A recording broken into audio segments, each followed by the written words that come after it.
कुरान मजीद के अंदर एक अहम तरीन आयत है सूरतुल हुजरात आयत नंबर 13। या अय्युहन्नासु इन्ना खलक़नाकुम मिन ज़करिन व उन्सा वजअलनाकुम शुऊबन व क़बाइल लितआरफ़ू इन्न अक्रमकुम इंदल्लाहि अत्क़ाकुम। इस आयत का तर्जुमा यूँ है, लोगो हमने तुमको एक मर्द और औरत से पैदा किया और फिर तुम्हारी कौमें और बरादरियाँ बना दी ताकि तुम एक दूसरे को पहचानो। दर हकीकत अल्लाह के नज़दीक तुम में सबसे ज़्यादा इज़्ज़त वाला वो है जो तुम्हारे अंदर सबसे ज़्यादा परहेज़गार है। अब ये आयत इतनी अहम क्यों है? इसके पीछे जो वजह है वो ये कि इस आयत के अंदर अल्लाह ताला ने यूनिवर्सल रेसिज्म को, जो पूरी दुनिया के अंदर रेसिज्म का भूत लोगों में सवार है, उसकी तरदीद, उसको अल्लाह ने रिजेक्ट किया है कि कौम की बुनियाद पर, नस्ल की बुनियाद पर, कास्ट की बुनियाद पर न कोई सुपीरियर है न कोई इन्फीरियर है, या नेशनलिज्म के नाम पर या जो भी मतलब कम्युनिटी के बेस पर लोग अपने आप को सुपीरियर समझते हैं, दूसरों को इन्फीरियर समझते हैं। तो इन कॉन्सेप्ट्स की तरदीद और अल्लाह ताला इनको रिजेक्ट कर रहा है। अल्लाह कहता है तुम्हारा जो ओरिजिन है, जो तुम पैदा हुए हो, वो तुम सब इंसानों का कॉमन है, मुश्तरक है, एक है। जब तुम्हारा जो पैदाइशी मतलब ओरिजिन है वो कॉमन है, तो फिर मतलब किस बुनियाद पर आप ये कह सकते हो कि मैं सुपीरियर हूँ और वो मुझसे इन्फीरियर है, मैं बड़ा हूँ वो छोटा है? अल्लाह कहता है फिर मैंने ही तुम्हारी कौमें और बरादरियां बना दी। उसका एक ही मकसद था, वो ये लिताआरफू, ताकि तुम एक दूसरे को पहचान पाओ। ये जो आप डिफरेंट कम्युनिटीज, डिफरेंट कास्ट्स, ठीक है, ये तुम जो देखते हो डिफरेंट नेशंस, अल्लाह कहता है कि इसके पीछे जो एक रीज़न है वो ये कि तुम एक दूसरे को आइडेंटिफाई कर पाए, तुम एक दूसरे को पहचानो। और जो चीज़, ठीक है, जो चीज़ काबिल फ़ख्र है, जो चीज़ सुपीरियर या इन्फीरियर है, वो सिर्फ और सिर्फ ये है, इन्न अक्रमकुम इंदल्लाहि अत्क़ाकुम। तुम में से ग्रेट इंसान वो है, तुम में से सुपीरियर वो है जो तक़वा के लिहाज से बड़ा है, जो अच्छाई ज़्यादा करता है वो ज़्यादा अच्छा है, और जो इंसान बुरे काम करता है वो दरअसल बुरा इंसान है, फिर चाहे वो सैयद कास्ट से हो या किसी और कास्ट से हो।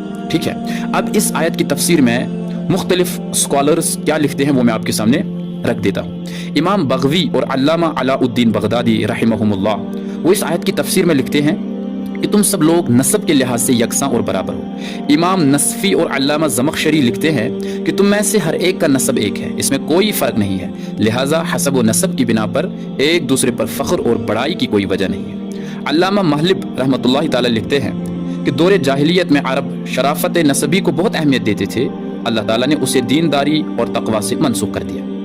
हज़रत अब्दुल्लाह बिन अब्बास रज़ियल्लाहु ताला अन्हु फरमाते हैं कि मेरे नज़दीक वो शख्स इस आयत की मुखालिफत करता है जो दूसरे शख्स से ये कहता है कि मैं तुझसे अफजल हूँ, क्योंकि अल्लाह ताला के नज़दीक फजीलत की बुनियाद दीनदारी और तक़वा है। बैज़ावी एक और मुफस्सिर हैं, स्कॉलर हैं, वो लिखते हैं कि तमाम लोग नसब में बराबर हैं, लिहाजा हसब व नसब पर फ़ख्र करने की कोई वजह नहीं है। अल्लामा क़र्तबी रहमतुल्लाहि ताला अलैह लिखते हैं कि इस आयत में दलील बल्कि सराहत है कि कफ़ात का एतबार नसब में नहीं बल्कि सिर्फ दीन में है। ठीक है, अब रसूलुल्लाह सल्लल्लाहु अलैहि वसल्लम क्या फरमाते हैं इस मसले को लेकर, इस मैटर को लेकर? वो फरमाते हैं, मिशकात शरीफ की हदीस है, वो फरमाते हैं अल्लाह ने जाहिलियत के गुरूर और आबाओ अजदाद पर फ़ख्र को मिटा दिया है। अब कोई शख्स या तो पाकबाज मोमिन होगा या फिर बदबख्त गुनाहगार। यानी जब इस्लाम अभी अरब में नहीं आया था, रसूलुल्लाह सल्लल्लाहु अलैहि वसल्लम की बासत से पहले अरब में क्या था कि लोग अपने आबाओ अजदाद, अपने एंसेस्टर्स पर फ़ख्र करते थे, ठीक है, गुरूर करते थे।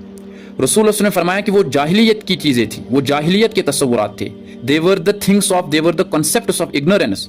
तो इस्लाम ने उस सब इग्नोरेंस को ख़त्म कर दिया। अब रसूल फरमाते हैं अब अगर कोई शख्स उसी जाहिलियत के अंदर अटका रहे, ठीक है, तो वो बदबख्त और गुनहगार है, और जो पाकबाज मोमिन होगा तो वो उस जाहिलियत, वो इग्नोरेंस से निकलकर रोशनी की तरफ आएगा।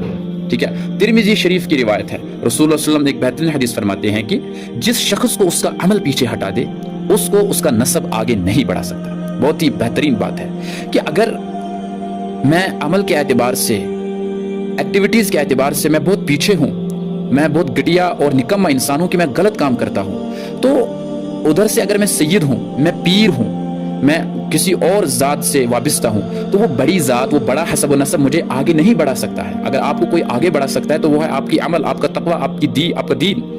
और मुस्लिम शरीफ की हदीस है, रसूल सल्लल्लाहु अलैहि वसल्लम फरमाते हैं हसब व नसब पर फ़ख्र करना जाहिलियत की बातों में से है, यानी फीलिंग सुपीरियर कॉम्प्लेक्सिटी, ठीक है, on the basis of caste, on the basis of nationalism, on the basis of community, it is the thing that comes from ignorance. अच्छा, तिरमिज़ी शरीफ की दूसरी हदीस है जिसमें रसूल ने फरमाया मुसलमान की इज्जत उसका तक़वा है اور اس کا دین ہی اس کا حسب و نسب ہے۔ تو ان احادیث سے ہمیں یہ صاف پتہ چلتا ہے کہ یہ جو لوگ کاسٹ سزم کے اندر اتنے ڈیپ ہوئے ہیں، اپنے کاسٹ کو بڑا سمجھتے ہیں، دوسرے لوگوں کے کاسٹ کو نیچا سمجھتے ہیں، اپنے آپ کو لوگوں سے بڑا سمجھتے ہیں، افضل سمجھتے ہیں، this is actually the things of ignorance. These concepts, these ideas and these feelings have nothing to do with the Quran, with the Hadith, with any other knowledge. ٹھیک ہے؟ اور پھر یہی چیزیں ہیں جو انیکویلٹی کی وجہ بنتی ہیں۔ میں نے اپنے آپ کو دوسرے سے بڑا سمجھا تو میں اس کے ساتھ مسبہیو کروں گا، میں سمجھتا ہوں کہ وہ انفیریئر ہے، اس کو میرے سامنے جھک کے چلنا ہے، تو یہ فخر ہے، یہ گھمنڈ ہے، یہ تکبر ہے۔ اس تمام کی کوئی اسلام کے اندر گنجائش تو میرے بھائیوں اور بہنوں اس کاسٹ سسٹم سے نکلنے کی ضرورت ہے۔ حسب و نسب کا جو بوت ہم پر سوار ہوا ہے اس سے نکلنے کی ضرورت ہے۔ اگر آپ واقعی مسلمان ہیں تو پھر آپ کو اس آیت کی مخالفت نہیں کرنی چاہیے جس میں قرآن نے کہا، اللہ نے کہا کہ یہ جو قومیت ہے، یہ جو برادریہ ہے، اس کے پیچھے ایک ہی سالڈ ریزن تھا اللہ کے پاس، وہ یہ کہ تم ایک دوسرے کو پہچان پاؤ، so that you could identify one اندر۔ اور یہ مطلب ایک ریشنلٹی کے خلاف بھی یہ ہوتا کہ اگر اللہ تعالیٰ قومیت اور برادریہ نہ بناتا، اگر کاسٹس نہ ہوتی تو ہم ایک دوسرے کو کیسے پہچان پاتے؟ اللہ کہتا ہے لتعارفوا، تعارف کی خاطر میں نے قومیں اور برادریاں بنا دی۔ اور یاد رکھنا میرے نزدیک تم انسانوں میں وہی افضل ہے، وہی سپیریئر ہے جو تقوی میں بڑا ہے۔ تو تقوی کو امپروو کرنے کی ضرورت ہے، تبھی آپ اللہ کی نظر میں سپیریئر بن سکتے ہیں۔